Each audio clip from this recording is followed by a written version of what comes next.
Hello friends, कैसे हैं आप सब। स्वागत है आपका यूपीएससी एट होम प्रविशा के यूट्यूब प्लेटफॉर्म पे। हम जो यूपी पीसीएस की मेंस आंसर राइटिंग कर रहे हैं, जिसमें हमने जो टारगेट रखा है डेली 5 क्वेश्चन के आंसर राइटिंग करने का, उसी सीरीज़ में हमारा क्वेश्चन है जीएस पेपर सेकंड से। ये आज की सीरीज़ का सेकंड क्वेश्चन है। आप लोगों को हमारी जो मेंस की सीरीज़ चल रही है कैसी लग रही है, हमारे कमेंट सेक्शन में ज़रूर बताइए। क्वेश्चन को हम स्टार्ट करते हैं कि भारतीय संविधान के संदर्भ में उचित उदाहरण प्रस्तुत करते हुए संविधान के बुनियादी कार्यों को उद्घाटित कीजिए। क्वेश्चन को एक बार फिर से देखेंगे कि भारतीय संविधान के संदर्भ में उचित उदाहरण प्रस्तुत करते हुए संविधान के बुनियादी कार्यों को उद्घाटित कीजिए। तो सबसे पहले हम इसका इंट्रो बताएंगे। इंट्रो में क्या बताया गया है कि संविधान किसी देश की सर्वोच्च विधि है जिससे किसी क्षेत्र के बीच रहने वाले जो लोग हैं उनके आपसी संबंध तय होते हैं। मतलब संविधान के जो है अंतर्गत क्या है, किसी क्षेत्र या देश में रहने वाले जो लोग हैं उनके बीच के आपसी संबंध तय होते हैं। साथ ही लोगों और सरकार के मध्य क्या रिलेशन होगा, ये संविधान निर्धारित करता है। सरकार लोग और सरकार के बीच का संबंध संविधान तय करता है। संविधान सिद्धांतों एवं कार्य प्रणालियों का एक ऐसा समूह है जो राजनीतिक राज्य के मूल सिद्धांतों का निर्माण करता है। भारतीय संविधान का मूल दस्तावेज तैयार करने के लिए जो बेसिक चीज़ें थी वह भारत शासन अधिनियम 1935 से ली गई हैं और देश की विविधता को ध्यान में रखते हुए कई चीज़ें अन्य देशों से ली गई हैं। तो ये हमारा इंट्रो कंप्लीट होता है। अब क्वेश्चन की जो मेन बॉडी का पार्ट है उसको हम देखेंगे कि संविधान के बुनियादी कार्य क्या हैं।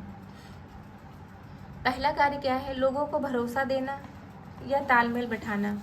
इसके अंतर्गत मूल अधिकार, नीति निर्देशक तत्व और मूल नियमों का समुच्चय प्रोवाइड किया गया है। इसके अंतर्गत बताया गया है कि संविधान लोगों को भरोसा देता है, उनके बीच में तालमेल बैठाता है और इस संविधान का दर्शन यह बताता है, उनकी फिलॉसफी को तय करता है कि जो संविधान के अंतर्गत लागू है। मूल नियमों का समुच्चय यह जो है क्या करता है, यह मूल नियमों का समुच्चय प्रदान करता है। यह बताता है कि जो समाज में निर्णय लेने की जो शक्ति है वह किसके पास है, सरकार कैसे बनेगी, राज्य को वैचारिक समर्थन और वैधता प्रदान करता है। इसमें क्या बताया गया है कि शक्ति किसके पास रहेगी, सरकार कैसे बनेगी, मतलब उसको वैधता और वैचारिक समर्थन संविधान देता है। संसद विधि निर्माण करेगी, कार्यपालिका लागू करेगी।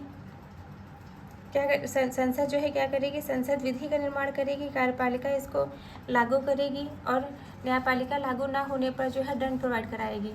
फिर इसमें क्या बताया गया है, संविधान के द्वारा निर्धारित समय सीमा। इसके अंतर्गत बताया गया है कि सरकार अपने नागरिक पर क्या कर सकती है, क्या नहीं कर सकती है। यह सीमाएं इस अर्थ में मौलिक हैं कि सरकार उनका कभी अतिक्रमण नहीं कर सकती है। इसका उदाहरण देखा जा सकता है। मौलिक अधिकार राज्य के ऊपर संविधानवाद निर्धारित करता है। मौलिक अधिकार जो है, संविधान में मौलिक अधिकार प्रोवाइड कराए गए हैं जिसके अंतर्गत नागरिकों के अधिकारों की रक्षा की जाएगी। इसमें बताया गया है कि मौलिक अधिकार राज्य के ऊपर संविधानवाद को निर्धारित करते हैं। फिर क्या है, सरकार को ये बाधित करता है कि लोगों की इच्छा पूर्ण करे तथा न्यायपूर्ण समाज की स्थापना करे। डीपीएसपी मतलब राज्य के नीति निर्देशक तत्व के अंतर्गत यह बताया गया है कि राज्य के जो है क्या नीति निर्देशक जो है तत्व है। इसके अंतर्गत बताया गया है कि सरकार को यह बाधित करता है कि लोगों की इच्छा पूर्ण करे एवं न्यायपूर्ण समाज की स्थापना करे। इसके अंतर्गत बताया गया है कि राज्य जो है लोक कल्याण की अभिवृद्धि के लिए सामाजिक व्यवस्था बनाएगा। फिर क्या है, सत्ता पर एकाधिकार को रोकता है। भारतीय सरकार में कार्यपालिका, विधायिका, न्यायपालिका में चेक एवं बैलेंस स्थापित करता है। ये क्या करता है, यह सत्ता के एकाधिकार को रोकता है। मतलब इसके अंतर्गत जो है कार्यपालिका और न्यायपालिका, विधायिका के बीच में चेक बैलेंस स्थापित करता है। यदि कोई एक संस्था संविधान को नष्ट करना चाहे तो अन्य संस्था उसकी जांच कर सकती है। तो ये हमने इसको डिटेल में देख लिया कि संविधान के बुनियादी कार्य क्या हैं। अब हम इसका कंक्लूजन देखेंगे कि संविधान में कुछ मूल्यों, मानदंडों, प्रक्रियाओं के बीच संतुलन स्थापित करता है कि कोई भी एक निकाय हावी न हो पाए, संविधान किसी संस्था को नुकसान न पहुंचाए और देश में परिवर्तन होती आवश्यकताओं और परिस्थितियों के अनुरूप ढालने के लिए अपनी कार्यप्रणालियों में पर्याप्त लचीलापन प्रदान करता है। इसलिए भारतीय संविधान एक जीवंत दस्तावेज के रूप में कार्य करता है। तो ये हमारा क्वेश्चन कंप्लीट होता है। डायरेक्ट ये क्वेश्चन में पूछा जा सकता है कि भारतीय संविधान एक जीवंत दस्तावेज के रूप में कार्य करता है, इस पंक्ति की व्याख्या कीजिए। तो इसको भी डिटेल में आप लिखेंगे तो इसी सारे सारे पॉइंट, यही सारे पॉइंट इसमें देंगे आप। तो ये हमारा क्वेश्चन कंप्लीट होता है, जो कि हमने लिया था जीएस पेपर सेकंड से। आप लोगों को हमारी जो मेंस की सीरीज़ चल रही है कैसी लग रही है हमारे कमेंट सेक्शन में ज़रूर बताइए। ऐसे ही पढ़ते रहिए, लाइफ में आगे बढ़ते रहिए, यूपीएससी एट होम प्रविशा के साथ मेंस आंसर राइटिंग करते रहिए।